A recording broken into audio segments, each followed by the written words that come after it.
Hi అందరికీ. ఈరోజు మనం తేలికగా, టేస్టీగా ఉండే పెసరపప్పు చారు ఎలా తయారు చేసుకోవాలో చూద్దాం.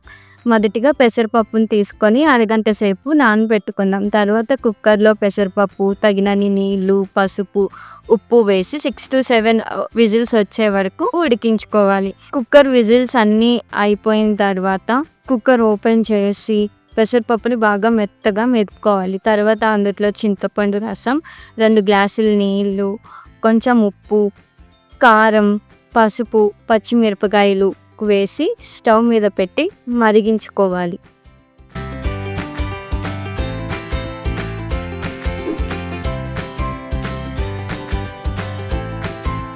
తర్వాత స్టవ్ ఆన్ చేసి ఒక గిన్నె పెట్టుకొని అందులో నూనె, ఆవాలు, పచ్చెనగపప్పు, ఎండుమిర్చి, వెల్లుల్లిపాయలు, కరివేపాకు, కొంచెం ఇంగువ వేసి ఫ్రై చేసుకున్న తర్వాత సన్నగా కట్ చేసి పెట్టుకున్న ఉల్లిపాయ ముక్కలు, టమాటాలు వేసి మగ్గించుకోవాలి.